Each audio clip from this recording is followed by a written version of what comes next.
Sama-sama boleh berikan tepuk tangan sorak-sorai yang paling meriah buat Tuhan.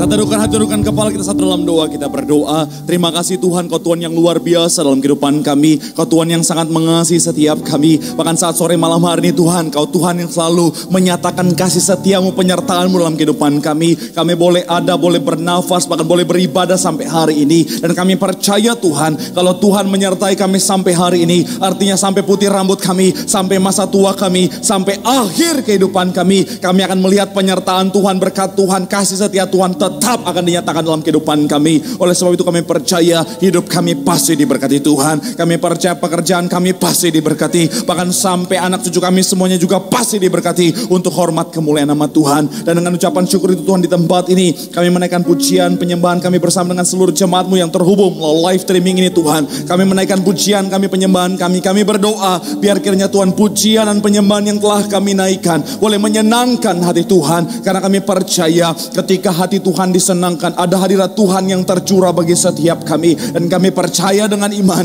di mana ada hadirat Tuhan yang tercurah, pasti ada berkat, ada mujizat, ada pemulihan yang kami boleh terima. Oleh sebab itu Tuhan, kami percaya dengan iman, dimanapun yang terhubung jemaat-Mu melalui streaming ini Tuhan, yang memuji menyembah nama Tuhan, kami percaya dengan iman, yang sakit Kau sembuhkan, yang terikat Tuhan berikan kelepasan, bahkan ada kemenangan yang Tuhan nyatakan dalam kehidupan kami.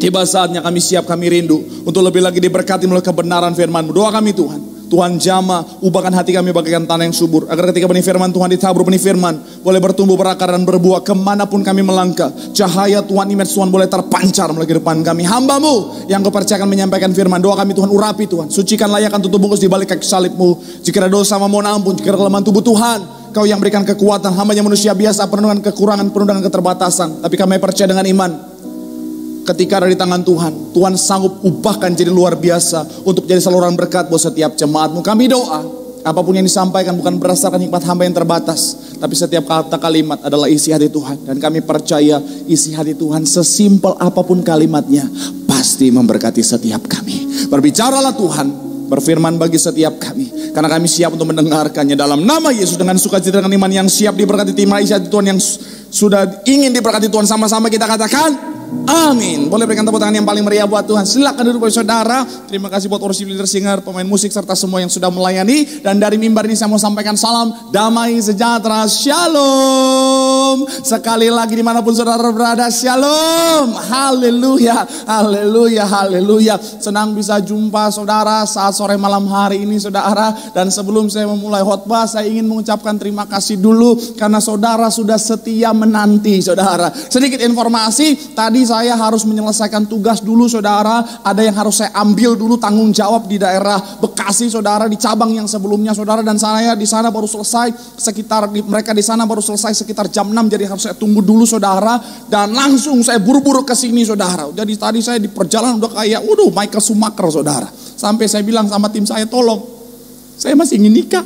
Udah kayak pesawat terbang larinya saudara. Tapi puji Tuhan, saudara tetap setia menanti. Saya percaya sekali lagi tetap ada sukacita. Dan sebelum menanti-nantikan Tuhan, latihan dulu nanti-nantikan hamba Tuhan. Dan saya percaya sekali lagi tetap ada sukacita. Saudara dimanapun terhubung melalui live streaming ini, ada sukacita, ada berkat. Dan saya mau bilang saudara, ada hal luar biasa yang Tuhan siapkan. Yang setuju boleh berikan tepuk tangan yang paling meriah dulu buat Tuhan. Sama-sama bilang sama saya, aku pasti diberkati Tuhan. Bilang sama kanan kirimu, kamu juga pasti diberkati Tuhan. Tepuk tangan yang paling meriah dulu buat Tuhan. Haleluya, haleluya. Oke, langsung saja saudara. Yuk, yang bawa Alkitab kita mau angkat Alkitab kita. Yang bawa Alkitab juga boleh. Yang pegang Alkifon juga boleh. Atau saudara yang gak bawa apa-apa, gak pegang apa-apa, angkat tangan juga boleh. Kita mau sama-sama pengakuan iman kita terhadap otoritas tertinggi, yaitu firman Tuhan. Yuk, sama-sama dengan iman percaya, sama-sama kita katakan, dalam nama Tuhan Yesus, aku percaya Alkitab ini berisi firman Tuhan. Setiap kata kalimatnya sanggup memberkati aku. Dan hari ini aku pasti diubahkan, aku pasti dipulihkan. Dalam nama Tuhan Yesus, sama-sama kita katakan amin. Haleluya. Nah, kalau saudara sudah follow Instagram, Facebook saya, pasti sudah tahu judul kita hari ini. Kita akan sama-sama lihat dulu apa judulnya. Boleh munculkan di layar tema khotbah saya hari ini, atau judul khotbah saya hari ini adalah bicara tentang ketika nama Yesus tidak menghasilkan kuasa. Sekali lagi, judul khotbah saya hari ini saudara bicara tentang judulnya adalah ketika nama Yesus tidak menghasilkan kuasa. Haleluya. Tapi saya mau bilang saudara, ketika saudara lihat ini mungkin seperti biasa, saudara akan langsung wow, apa ini maksudnya? Bahkan tadi teman saya di telepon dia bilang, khotbahnya maksudnya bagaimana? Apakah nama Yesus sudah tidak ada kuasa lagi? Sebelum saudara klaim saya keliru, sebelum saudara klaim saya salah, saya mau declare dulu saudara bahwa yang saya percaya, yang saya imani, ada kuasa yang besar di dalam nama Tuhan Yesus. Sekali lagi, yang saya percaya, yang saya imani, ada kuasa yang besar di dalam nama Yesus. Dimanapun saudara berada, katakan amin. Yes. Coba kita buka kitab kita. Matius pasalnya yang ke-28 ayatnya yang ke-18. Matius pasalnya yang ke-28 saudara, kita lihat ayatnya yang ke-18. Kita lihat Alkitab kita. Matius pasalnya yang ke-28 ayatnya yang ke-18. Walaupun terhubung melalui streaming saudara, tetap harus interaktif. Jadi saudara di rumah walaupun saya nggak bisa dengar secara langsung, ayo ikutin. Yang sudah di sana boleh bilang haleluya. Nah mantap. Walaupun kurang semangat tapi nggak apa-apa, masih kedengaran haleluya. Yuk sama-sama kita baca. 3 ya. Yesus mendekati mereka dan berkata, kepadaku telah diberikan segala sama-sama bilang sama saya kuasa. Sama-sama bilang sama saya kuasa di surga dan di bumi. Sekali lagi, Yesus mendekati mereka dan berkata, kepadaku telah diberikan segala kuasa di surga dan di bumi. Ayat berikutnya Yohanes 14 ayat 13. Yohanes pasal yang ke-14, kita baca ayatnya yang ke-13. Yuk sama-sama kita baca. 3 ya. Dan apapun juga yang kamu minta dalam namaku, aku akan melakukannya, supaya Bapa dipermuliakan di dalam anak. Sekali lagi, dan apapun juga yang kamu minta dalam namaku, aku akan melakukannya, supaya Bapa dipermuliakan di dalam anak. Filipi 2 ayat 9 sampai ayat yang ke-8. 10. Filipi 2 ayat 9 sampai ayat yang ke-10. Yuk, yang sudah di rumah, yang sudah di sana bilang puji Tuhan. Haleluya. Kita baca sama-sama. 3 ya. Itulah sebabnya Allah sangat meninggikan dia dan mengaruniakan kepadanya nama di atas segala nama. Sekali lagi, itulah sebabnya Allah sangat meninggikan dia dan mengaruniakan kepadanya nama di atas segala nama. Ayat 10 kita baca sama-sama. Supaya dalam di sana dikatakan dalam nama Yesus bertekuk lutut segala yang ada di langit dan yang ada di atas bumi dan yang ada di bawah bumi. Sama-sama bilang sama saya, nama Yesus penuh kuasa. Sama-sama bilang sama saya, nama Yesus penuh kuasa. Amin. Saya mau bilang saudara sekali lagi, saya puji Tuhan saudara pernah dipercayakan yaitu jadi tim Bapak Gembala Sidang selama beberapa tahun saudara. Jadi orang yang nemenin Bapak kemana-mana saudara dalam pelayanan. Dan saya mau bilang saudara, perjalanan yaitu pelayanan saya bersama dengan Bapak Gembala, saya melihat saudara banyak orang terima mujizat Tuhan melalui kuasa dalam nama Yesus. Ketika Bapak Gembala mendoakan dalam nama Yesus, kasih perjamuan kudus, minyak urapan dalam nama Yesus, banyak orang terima mujizat Tuhan, banyak orang terima kuasa Tuhan. Karena kenapa? Nama Yesus ada kuasa yang luar biasa saudara. Bahkan secara pribadi pelayanan saya, kalau saudara ingat awal-awal saya mulai pelayanan, saya cerita bahwa zaman dulu saudara, sebelum saya jadi seorang hamba Tuhan, sebelum saya jadi seorang pendeta saudara, saya pernah diizinkan Tuhan mengalami sesuatu yang cukup berkesan buat saya. Maksudnya gimana? Jadi waktu itu saudara, saya dalam pergaulan saya dan saya waktu itu hanya anak Tuhan satu-satunya saudara. Maksudnya yang lain adalah ya sepupu kita gitu saudara. Nah waktu itu cuman saya satu-satunya orang percaya, saya satu-satunya anak Tuhan di situ saudara. Nah di situ ada salah satu teman kita saudara, orang di situ saudara, orang yang kami kenal kesurupan saudara. Akhirnya kesurupan dan benar-benar itu pertama kali saya ngeliat orang kesurupan dengan cara begitu saudara. Benar-benar marah-marah saudara. Akhirnya teman-teman saya itu saudara berusaha untuk ngobrol sama dia. Tanya, permisi, yang di dalam ada siapa? Untung setannya nggak bilang, sini mari masuk, mari masuk. Enggak ya. Jadi mereka permisi, yang di dalam ada siapa? Sopan banget tuh teman-teman saya saudara. Nah tetapi ketika mereka sopan ngomong sama orang yang kesurupan ini saudara, Orang yang kesurupan ini, yang setan di dalam ini saudara, malah maki-maki segala kebun binatang itu. Waduh, keluar. Akhirnya, namanya orang Manado kan, waduh, darah Petrus sonai saudara. Orang Manado kan, mohon maaf ya, orang Manado tuh gak takut setan saudara. Orang Manado, Ambon, Batak, Papua, waduh gak ada yang takut setan. Bahkan istilahnya, mau setan sekalipun kalau udah ditaruh di meja, pakai sambal, udah makanan itu katanya saudara. Nah, bercanda ya. Jadi nggak takut saudara. Jadi saya bilang sama orang yang kesurupan itu, diam lu. Karena waktu itu gebetan saya dimaki-maki. Jadi ya saya kan dulu begitu saudara. Karena belum bertobat. Jadi walaupun gelap dan terang, karena cantik, sikat. Tapi sekarang sudah tidak, udah bertobat. Akhirnya saudara, waktu itu saudara, saya bilang sama orang ini, yang kesurupan ini, diam lu, udah setan nyolot lagi. Wih, keren. Tapi habis itu dia lihat saya, langsung dia tatap saya, dia loncat, dia cekek saya saudara. Yang kesurupan ini wanita saudara. Tapi kekuatan cekekannya itu kencangnya bukan main. Sampai saya, oh Tuhan. Orang-orang di sekitar situ berusaha untuk lepas itu segala macam cara mereka pakai saudara. Gak bisa lepas juga. Akhirnya saudara, ada satu space bisa kelepas. Saya tarik, saya langsung bilang, dalam nama Yesus. Ketika saya ngomong dalam nama Yesus, akhirnya wanita ini yang kesurupan ini kelempar saudara dan akhirnya langsung sadar. Dan akhirnya orang-orang di sekitar situ percaya ada kuasa dalam nama Yesus. Yang setuju boleh berikan tepuk tangan yang paling meriah buat Tuhan. Haleluya. Sama-sama bilang dulu sama saya, dalam nama Yesus ada kuasa. Dalam nama Yesus ada kuasa. Amin. Nah, tetapi saya mau bilang saudara, ketika saya pelajari Alkitab saudara, ada satu momen, ada satu kisah di dalam Alkitab di mana nama Yesus tidak menghasilkan kuasa. Sekali lagi, ada satu momen di dalam Alkitab, satu kisah di dalam Alkitab di mana nama Yesus tidak menghasilkan kuasa. Dan itu yang akan kita bahas supaya apa? Supaya kita punya pengetahuan yang benar dan kita jadi tahu tentang kuasa yang sebenarnya dan bagaimana supaya kita bisa memperoleh, menikmati kuasa yang luar biasa dalam nama Yesus. Kita buka Alkitab kita, Kisah Para Rasul 19. Kisah Para Rasul pasal yang ke-19, kita akan baca ayat 13 sampai 20. Kisah Para Rasul pasal yang ke-19 saudara, kita akan baca ayat 13 sampai ayatnya yang ke-20. Saya akan bantu baca buat saudara, tapi saudara harus baca di rumah, baca sama-sama supaya bisa benar-benar mengerti. Kisah Para Rasul pasalnya yang ke-19 ayat 13 sampai 20. Yuk, yang sudah di sana kita akan baca sama-sama 3 ya.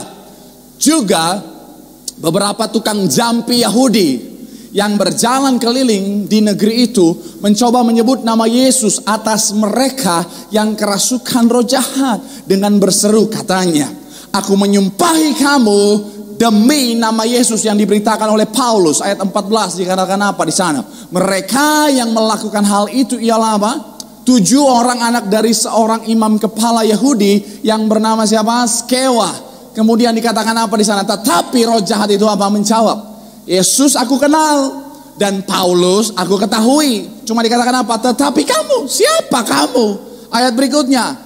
Dan orang yang dirasuk roh jahat itu apa? Menerpa mereka dan menggagahi mereka semua dan mengalahkannya sehingga mereka lari dari rumah orang itu dengan lanjang dan luka-luka saudara, dicabik-cabik sama orang yang kerasukan setan. Kemudian ayat 17, hal itu diketahui oleh seluruh penduduk Efesus, baik orang Yahudi maupun orang Yunani, maka ketakutanlah mereka semua dan makin masyhurlah nama Tuhan Yesus. Ayat 18, banyak di antara mereka yang apa? Telah menjadi percaya, datang dan mengaku di muka umum bahwa mereka pernah berturut melakukan perbuatan-perbuatan seperti itu. Ayat 19 dikatakan apa? Banyak juga di antara mereka yang pernah melakukan sihir, mengumpulkan kitab-kitabnya lalu apa? Membakarnya di depan mata seluruh orang. Nilai kitab-kitab itu ditaksir kurang lebih itu 50.000 uang perak saudara. Kemudian ayat 20 ayat terakhir dikatakan apa? Dengan sejalan ini makin tersiarlah apa? Firman Tuhan dan apa? Makin berkuasa. Boleh langsung munculkan poin yang pertama saudara.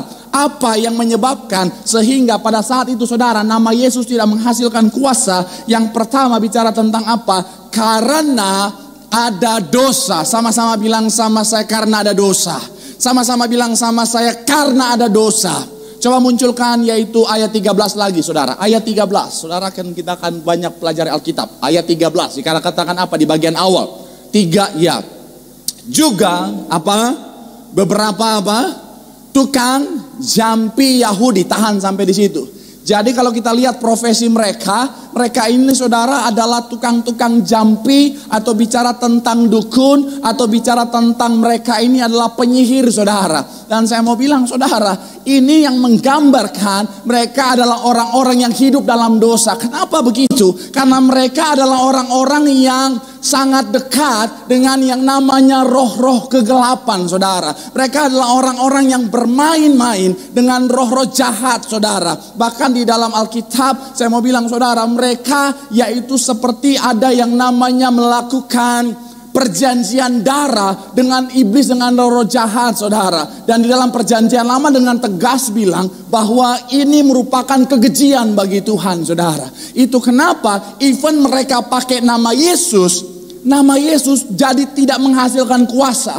Bukan karena nama Yesus tidak ada kuasa, tetapi karena dosa yang menghalangi nama Yesus menghasilkan kuasa dalam kehidupan mereka. Amin. Nangkap sampai di sini saudara?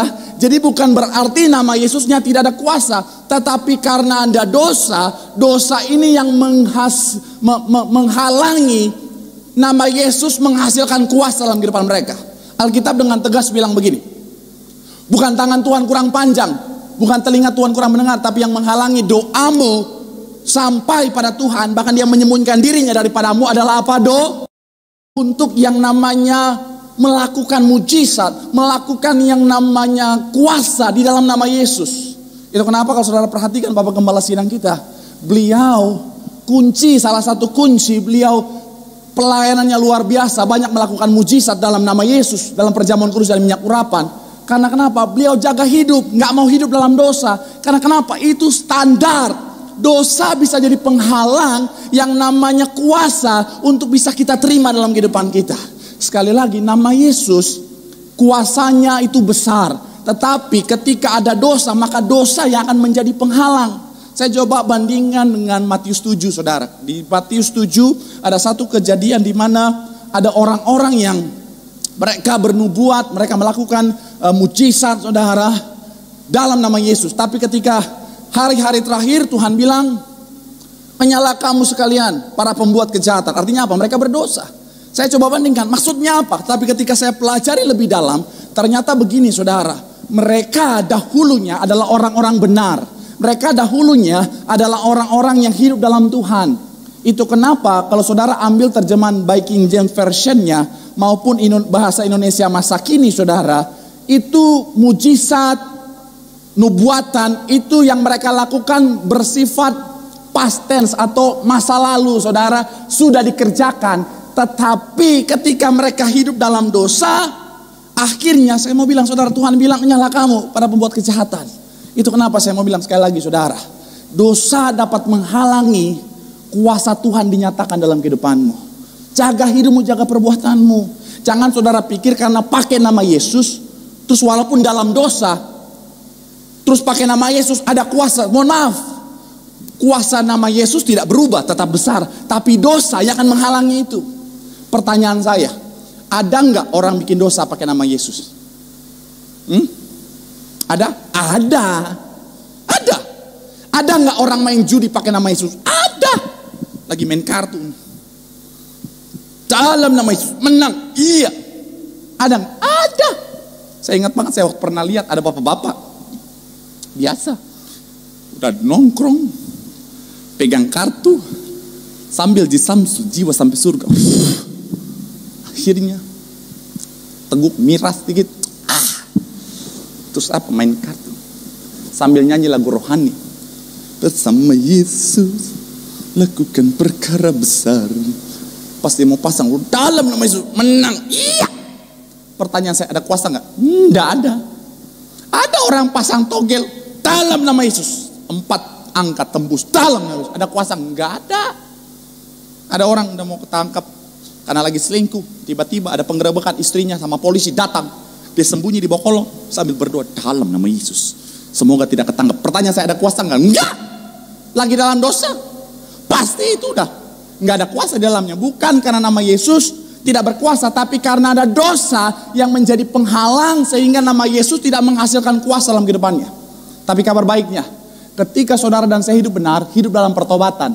Ketika kau berdoa dalam posisi hidup benar, saya mau bilang saudara, dalam nama Yesus, doamu jadi ada kuasa. Yang setuju boleh berikan tepuk tangan yang paling meriah dulu buat Tuhan. Haleluya. Bilang sama kanan kirimu, hidup dalam kebenaran. Bilang sama yang ngomong, maka doamu pasti ada kuasa. Yang setuju boleh berikan tepuk tangan yang paling meriah dulu buat Tuhan. Haleluya. Haleluya. Yang kedua kita lihat saudara. Yang kedua boleh munculkan poinnya saudara. Yang kedua saya mencatat di sini saudara, apa penyebab sehingga nama Yesus tidak menghasilkan kuasa dalam kejadian ini saudara. Yang kedua saya mencatat, karena apa? Tidak ada iman. Sama-sama bilang sama saya, tidak ada iman. Sama-sama bilang sama saya, tidak ada iman. Kita lihat ayat yang ke-13 lagi, bagian terakhir saudara. Ayat 13 bagian terakhir. Yuk coba kita lihat Alkitab kita. Yang sudah di sana boleh bilang haleluya. Yuk kita lihat Alkitab kita. 3 ya. Bagian terakhir dikatakan apa di sana? Katanya, aku menyumpahi kamu demi apa? Nama Yesus yang diberitakan oleh, sekali lagi, aku menyumpahi kamu demi nama Yesus yang apa? Yang diberitakan oleh Paulus. Oke.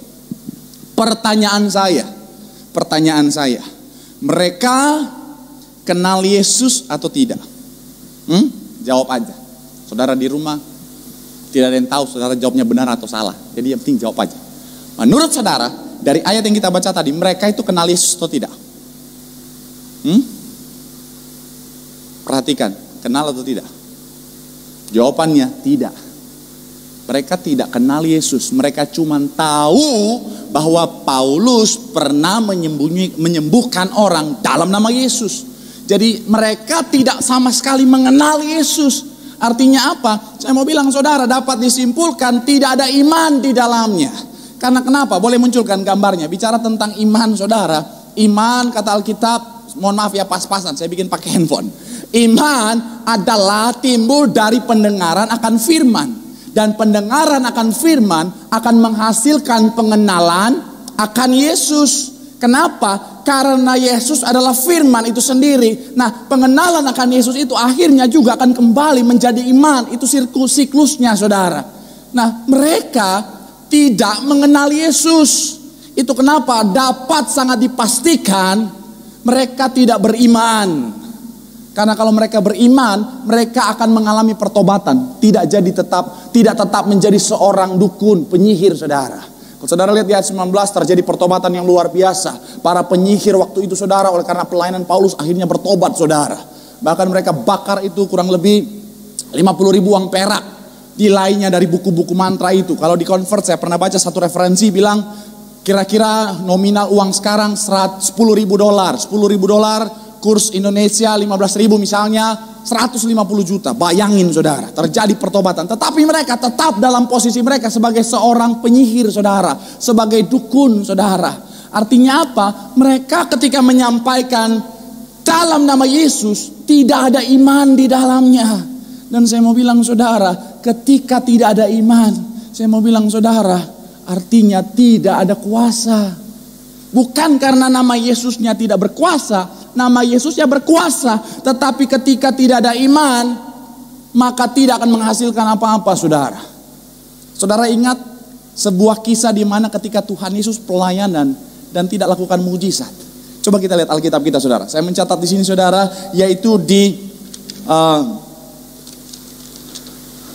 satu kisah di Markus 6 ayat 5 sampai 6. Markus pasalnya yang ke-6 ayat 5 sampai ayat yang ke-6. Coba kita lihat Alkitab kita. Markus pasalnya yang ke-6 ayat 5 sampai ayat yang ke-6. Kita akan baca sama-sama. 3 ya.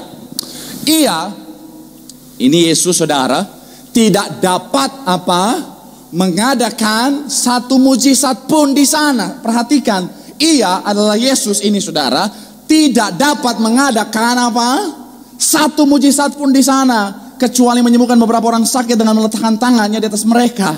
Ayat yang ke-6 ini jawabannya saudara. Apa penyebabnya? Ia merasa heran atas sama-sama bilang sama saya, ketidakpercayaan. Sama-sama bilang sama saya, ketidakpercayaan. Amin. Ini bicara tentang apa? Bicara tentang tidak ada iman. Bukan kuasa Yesus tidak ada. Bukan kuasa Tuhan itu bisa-bisa hilang. No. Kuasa Tuhan itu tetap. Tetapi saat itu nggak ada mujizat yang terjadi. Kenapa? Karena orang-orang di sana tidak percaya atau bicara tidak ada iman di dalamnya. Ketika nggak ada iman, saya mau bilang saudara, iman adalah dasar segala sesuatu. Kalau nggak ada iman, bukan kuasa Tuhan yang nggak cek, bukan kuasa Tuhan yang nggak ada, tapi jadi penghalang untuk terjadi mujizat. Karena gini saudara, coba lihat gambar yang saya siapkan lagi saudara. Bicara tentang mujizat, bicara tentang pemulihan. Itu semuanya adalah hasil pertemuan dari yang namanya kuasa Tuhan dan juga iman. Menghasilkan mujizat. Kalau saudara perhatikan di gereja kita saudara, banyak orang terima mujizat. Saya mau bilang saudara, karena apa? Adanya iman dari antara mereka saudara. Karena gini, bicara tentang kuasa, gereja ini saudara, gereja yang dianugerahkan Tuhan kuasa luar biasa. Sejak semula Bapak Gembala Sidang kita diperintahkan Tuhan untuk mengembalikan kuasa. Jadi sekali lagi, sejak semula untuk pelayanan Bapak Gembala Sidang kita, Tuhan perintahkan apa? Kembalikan kuasa. Kuasa di balik perjamuan kudus dan minyak urapan. Artinya apa? Kuasanya udah ada. Tetapi untuk menghasilkan mujizat perlu ada apa? Iman. Mohon maaf kalau saya harus ngomong gini saudara. Mau saudara makan roti satu tempayan, kalau nggak ada iman, bisa sia-sia loh. Kalau saudara, walaupun saudara minum itu perjamuan bawa satu plastik, saudara minum segitu banyak. Tapi kalau saudara nggak percaya, nggak beriman, kembung doang itu saudara. Jalan kembung-kembung. Kenapa ibu lagi hamil? Bukan. Kembung. Nggak ada mujizat. Bukan karena perjamuan yang nggak ada kuasa, tapi karena nggak ada iman. Mau saudara mandi minyak sekalipun, mau saya cocok. Tapi kalau nggak ada iman, bisa jadi nggak ada apa-apa. Tapi ketika kita punya iman, setetes saja. Ada banyak kesaksian di gereja ini saudara. Ketika Bapak Gembala Sidang doakan, cuma kena satu tetes saudara, bisa terima mujizat Tuhan. Saya mau bilang sekali lagi saudara, sangat disayangkan kalau kau jemaat Tiberias, gereja yang dipakai Tuhan dengan kuasa yang luar biasa ini, terus gak mau punya iman. Cukup punya iman, kuasa sudah ada, Tuhan sudah sediakan. Kau punya iman yang besar, saya mau bilang saudara, dalam nama Yesus, kau pasti terima, yaitu mujizat, pemulihan, hasil yang luar biasa dari Tuhan. Yang setuju boleh berikan tepuk tangan yang paling meriah lu buat Tuhan. Haleluya. Bilang sama kanan kirimu, ayo miliki iman. Bilang sama yang ngomong, maka doamu pasti ada kuasa. Yang setuju sekali lagi boleh berikan tepuk tangan yang paling meriah buat Tuhan. Yang terakhir, sambil saya undang pemain musik penpujian saudara, kita harus cepat. Yang terakhir, apa yang menjadi penyebab sehingga nama Yesus tidak menghasilkan kuasa dalam kejadian ini saudara? Coba kita lihat bagian yang terakhir saudara. Dikatakan, saya mencatat di sana, dikatakan apa? Karena apa? Motivasi yang, sekali lagi yang terakhir bicara tentang apa? Karena motivasi yang keliru. Kembali lagi ayat 13 saudara. Kembali lagi ayat 13 saudara. Dikatakan apa di sana? Juga beberapa tukang jampi Yahudi yang berjalan keliling di negeri itu, apa? Mencoba menyebut nama Yesus. Jadi mereka berjalan keliling di negeri itu saudara. Ketika saya pelajari saudara beberapa referensi, mereka dukun-dukun ini saudara, para penyihir ini saudara, motivasi mereka berjalan keliling mencoba melakukan mujizat. Saya mau bilang motivasinya dua.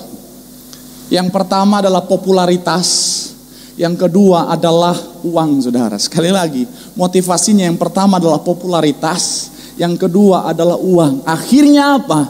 Ketika mereka mendoakan orang itu, mengusir setan, walaupun mereka pakai nama Yesus, tapi karena motivasinya keliru, saya mau bilang saudara, akhirnya doa mereka jadi nggak ada kuasa saudara. Karena gini, Mazmur, coba kita lihat Alkitab kita, ayat terakhir, saya janji ini yang terakhir. Mazmur pasalnya yang ke-66 ayat 18. Mazmur pasalnya yang ke-66, kita lihat ayatnya yang ke-18. Yuk kita baca Alkitab kita. Mazmur pasalnya yang ke-66, ayatnya yang ke-18. Kita baca sama-sama. 3, iya. Seandainya ada niat jahat dalam hatiku apa? Tentulah Tuhan, sekali lagi 3 ya. Seandainya ada niat jahat dalam hatiku, bicara tentang motivasi yang keliru, tentulah apa? Tuhan tidak akan mendengar.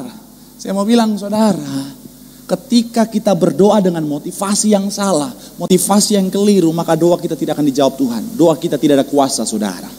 Itu kenapa saudara nggak usah takut. Jangan saudara pikir, Pak Pendeta saya takut banget Pak Pendeta. Soalnya Pak Pendeta nanti orang itu Pak Pendeta kalau saya tidak ikutin maunya dia, nanti dia doain saya yang jahat-jahat Pak Pendeta. Karena ada kan orang kadang-kadang doa itu jahat semua saudara. Saya mau bilang mohon maaf ya, Tuhan kita bukan robot yang bisa diperintah-perintah tanpa hikmat. Tuhan kita mengerti saudara. Ketika ada orang doain yang jahat tentang saudara, dengan motivasi yang jahat, dengan motivasi yang keliru, saya mau bilang saudara, Tuhan gak dengar. Bahkan apa? Orang boleh doain jahat buat saudara, tetapi Tuhan bisa ubahkan doa yang jahat itu jadi doa yang penuh berkat buat kehidupanmu. Amin. Kenapa gak usah takut? Amin. Terutama saya cerita tadi di cabang sebelumnya, terutama buat ibu-ibu. Ibu-ibu kadang-kadang suka takut, Pak Pendeta. Ini Pak Pendeta, suami saya Pak Pendeta didoain pelakor Pak Pendeta. Nggak usah takut. Ya memang kan ada pelakor ya. Pelakor Kristen ada nggak? Ada. Iya dong. Pelakor yang ke gereja ada nggak? Ada. Ada. Pelakor yang ke gereja ada. Pelakor yang doa ada. Doain suami orang ada. Doain lagi Tuhan. Dalam nama Yesus Tuhan. Aku berdoa si Joni Tuhan. Aku tahu si Joni udah punya istri, tapi aku berdoa si Joni jadi milikku dalam nama Yesus. Ada nggak? Ada. Ayat kesayangannya itu, mintalah maka diberikan kepadamu. Oh Tuhan, ada. Tapi saya mau bilang, doa dengan motivasi yang keliru, Tuhan nggak dengar. Amin. Jadi udah santai aja, nggak usah takut. Tapi pesan saya ya, ini bapak-bapak nggak usah denger ya, pura-pura nggak denger aja, tutup kuping, nanti jadi GR.